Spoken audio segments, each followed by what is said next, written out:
I'm a simple man, I see a capybara in a game and I add it to wishlist. And that's exactly what I did with Flutter Away, because this sees you in a 3D exploration, almost hidden object style game that's in a cosy setting of the Amazon rainforest. You're a butterfly researcher on a 5-day camping trip, going off to explore the butterflies in the rainforest, but alongside that journey you befriend, or try to befriend, a capybara, and so you've got this kind of twin cute story parallel going on, because the more butterfly species that you find, the more areas open up to you, the more fun you can have with the capybara, and when you do get to pet it and play with it, the noises it makes is super cute, and it gets on its back and waves its little belly. Ah, yes. But as cute as a capybara is, that does not make a full game, and I feel like Flutter Away tried to do that. Let me explain. This game takes place over 5 days. There's a day-night cycle, but it actually is not tied to time, so you don't have to rush everything. It's tied to when you complete everything in the day, it changes to night. And then when night's finished, you can then go to the tent and sleep and move on to the next day. So it's very much under your own command, really, as to when you progress the game. You will have your diary, which will tell you 4 missions in the daytime, 4 missions at night time, and across each day there's 3 butterfly species that you want to find and discover.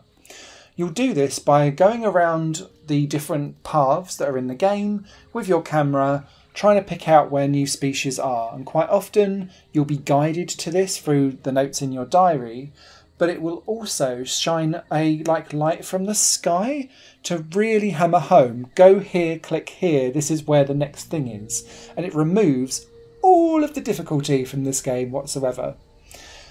There is some stuff that you need to do around like shaking of bushes and branches and moving branches out of the way to clear out a new path for you to walk down. And I have to say, in particular with the movement of branches, the controls are atrocious. And they don't work at all because the camera and the movement of the log are tied to the same analog stick. So when you try to move something out of the way, the camera spins off with it at the same time, and it's really clunky and not very good. Thankfully, the rest of the controls are much more functional. And so when you're coming to go and take a photo, you'll pull out the camera, you can change the zoom back and forth, and it will start to pick up what's in your camera view and what's not, and kind of say, oh, you can take a photo of all of these things, and when you snap down, you will get that photo. It gets put into your diary side pocket, and at the end of each day you can pick your favourite photo to place inside your diary, which is quite cool as well. Now, whenever you pick up a new species of butterfly, it starts to add in the entry into your diary, and then you have this little stick that you can pull out and point it at a butterfly, and the butterfly will then come and sit on the perch, and then you can rotate it around, and the butterflies are really beautifully drawn and put together, much better than the rest of the world that it's in, but you only get to see that level of detail when it's on the perch. Everything else is kind of nice and fluttery and kind of slightly hazy in the graphics around it, almost like posh Wii, I would say. But when you get the butterflies on your perch and you get to see it up close, you get to see the real cool details in there. And that fills out their diary entry. There are also other things that you can take photos of, such as frogs and toucans. So there's stars, a rainbow, there's a cave, there's a waterfall or whatever. And this all comes available, but there are only 3 paths to walk down. Each path is about 20 steps, and at the end you get a little place to stand and kind of 360 panorama around and then come back again. And that's all the game there is. So you're wandering up and down the same 3 paths over and over again. They get unlocked over the 5 days as well. So early on, you only get 1 or 2 paths to play with.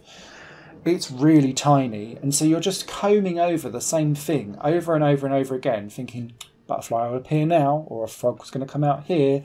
And so it gets quite repetitive and quite boring very quickly, because as much of a cosy environment Flutter Away has, you're just doing the same couple of things over again in a very tiny confined space, to the point where it's at the detriment of the game.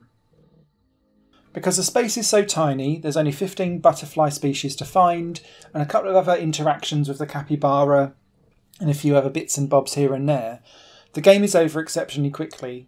I went slowly and completed this in less than an hour and a half. I think if you bombed it through this game, you'd be done in under an hour with change to spare. And so for me, that heavily affects and weights my score, because there wasn't anything to do to just sit in the world of Flutter Away, apart from sitting on your chair and listening to the crickets. So for me, cute, fun in a very small dose, but there's no longevity to make me come back here, and there's better photography cozy games out there that do the photography better with like filters and effects and all that kind of jazz that Flutter Away just doesn't do. And so this is really for genre enthusiasts only. I think everyone else could probably go off to other types of games and have a better experience.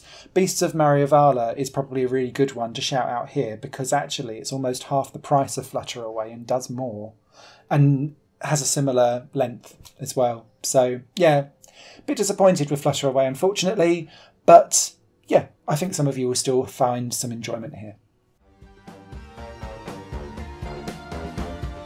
Higher Plane Games is part of the Higher Plane Network, a completely independent media outlet supported by people like you. The goal is to create the best possible content that cultivates a richer indie scene for games as well as music and entertainment. To find out more and to get involved, visit patreon.com/Higher Network. Your support makes all the difference, and in return you'll gain access to bonus content and downloads. Thank you for watching.